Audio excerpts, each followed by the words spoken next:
Assalamualaikum warahmatullahi wabarakatuh. Bismillahirrahmanirrahim. Alhamdulillahirrabbilalamin. Assalatu wassalamu ala asrafil anbiya'i wal mursalin Sayyidina Muhammadin wa ala alihi wa sahbihi ajma'in, amma ba'd. Perkenalkan, nama saya Siti Salihah dengan NIM 245211167 dari Manajemen Bisnis Syariah semester 2 UIN Raden Mas Said, Surakarta. Tujuan dari dibuatnya video kali ini untuk memenuhi tugas ilmu fikih yang diampu oleh Bapak Nur Hidayah Al-Amin, Magister Ekonomi Syariah. Pada kali ini saya akan membahas tentang salah satu materi dari mata kuliah ilmu fikih, yaitu sejarah perkembangan ilmu fikih dan perbedaan antara ilmu fikih dan usul fikih. Sebelum membahas tentang sejarah perkembangan ilmu fikih, saya akan memperkenalkan terlebih dahulu apa itu fikih dan usul fikih. Secara etimologis, kata fikih berasal dari al-fathu atau pemahaman. Sedangkan secara epistemologi, kata fikih adalah ilmu atau pengetahuan mengenai hukum-hukum syariat yang berdasarkan dalil-dalilnya yang terperinci. Dapat disimpulkan bahwa fikih adalah salah satu bidang ilmu dalam syariat Islam yang secara khusus membahas persoalan hukum yang mengatur berbagai aspek kehidupan manusia, baik kehidupan pribadi, bermasyarakat, maupun kehidupan manusia dengan Allah. Sedangkan kata usul fikih adalah kata gabungan yang terdiri dari dua kata, yaitu kata usul dan fikih. Kata fikih sendiri yaitu berarti paham yang mendalam, sedangkan kata usul yang merupakan jamak dari kata asal secara etimologi berarti sesuatu yang menjadi dasar bagi yang lainnya. Artinya, kata asal atau usul fikih secara sederhana adalah kaidah-kaidah yang menjelaskan cara-cara mengeluarkan hukum-hukum dari dalil-dalilnya. Dapat disimpulkan, usul fikih adalah pedoman atau aturan yang membatasi dan menjelaskan cara-cara yang harus diikuti secara faqih dalam usahanya menggali dan mengeluarkan hukum syara dan dalilnya. Selanjutnya, sejarah perkembangan ilmu fikih. Yang pertama, fikih di masa Nabi Muhammad SAW. Usul fikih baru lahir pada abad kedua Hijriah. Pada abad ini, daerah kekuasaan umat Islam semakin luas dan banyak orang yang bukan Arab memeluk agama Islam.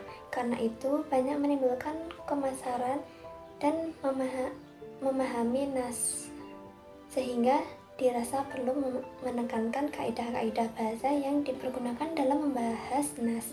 Maka lahirlah ilmu usul fikih yang menjadi penuntut dalam memahami nas. Usul fikih telah ditemukan pada masa hidup Rasulullah SAW sendiri.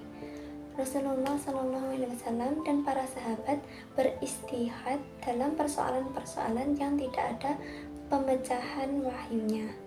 Istihad tersebut masih dilakukan Nabi dalam bentuk sederhana, tanpa persyaratan rumit seperti yang dirumuskan para ulama di kemudian hari. Pada masa Nabi Muhammad masih hidup, seluruh permasalahan fikih atau hukum Islam dikembalikan kepada Rasulullah. Pada masa ini dapat dikatakan bahwa sumber fikih adalah wahyu Allah Subhanahu wa Ta'ala. Yang kedua yaitu fikih di masa sahabat atau sahabi.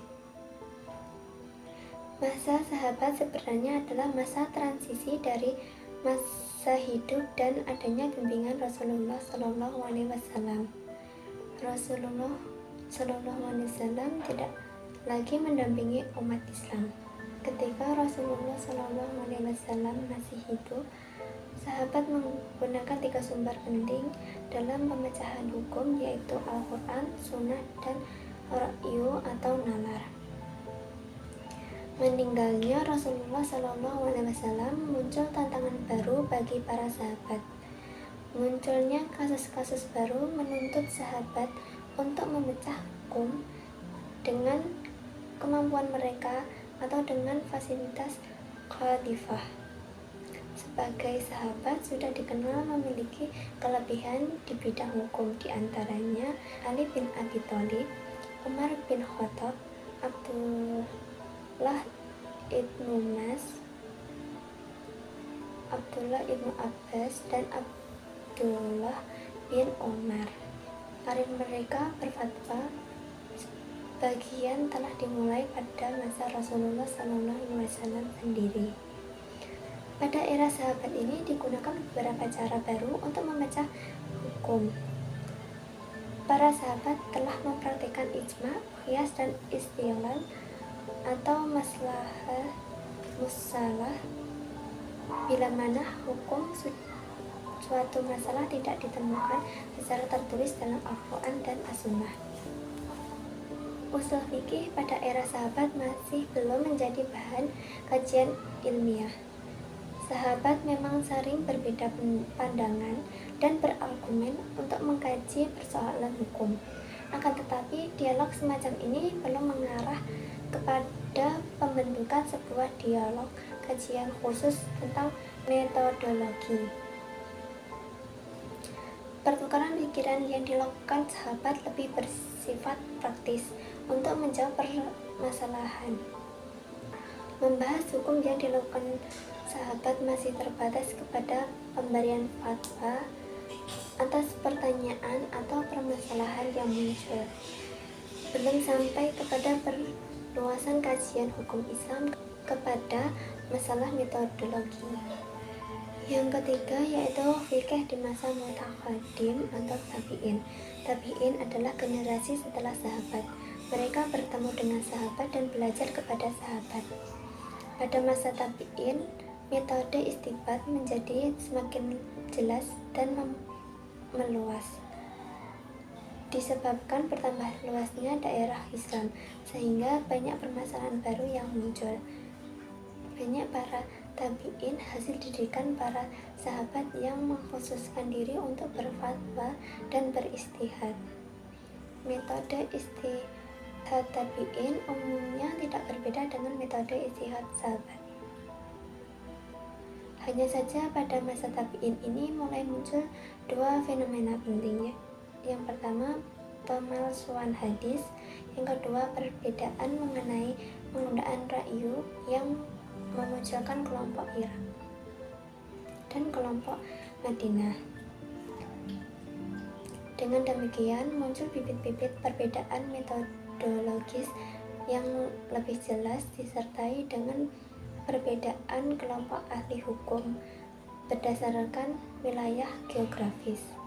Dalam melakukan istihad, sebagaimana generasi sahabat, para ahli hukum generasi tabi'in juga menempuh langkah-langkah yang sama dengan dilakukan para pendahulu mereka.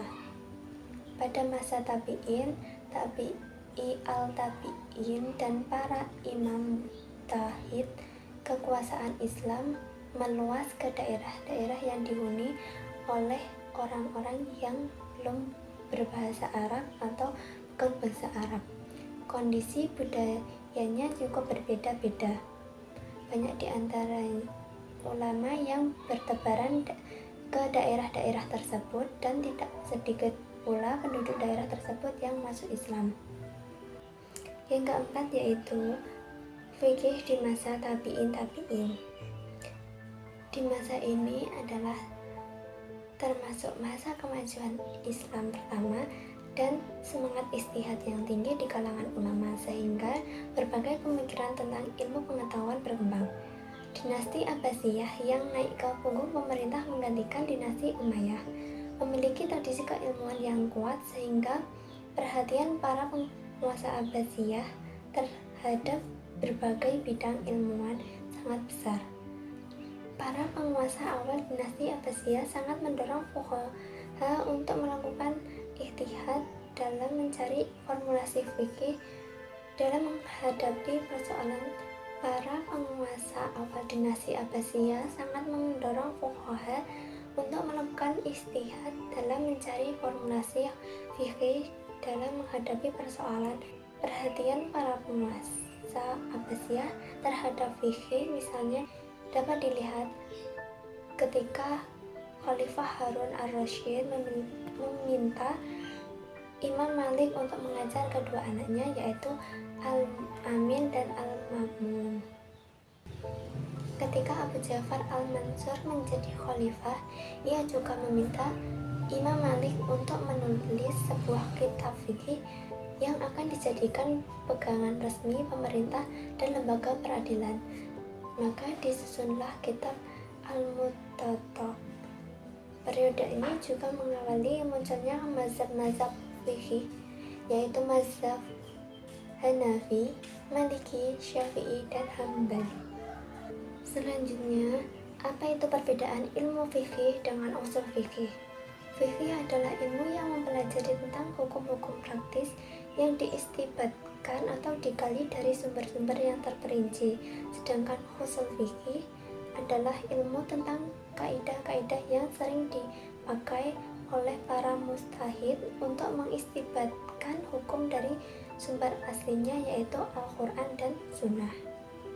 Maka usul fikih adalah dasar dari fikih tersebut. Secara sederhana, fikih itu hasilnya, sedangkan usul fikih adalah kaidah untuk menghasilkan fikih itu sendiri.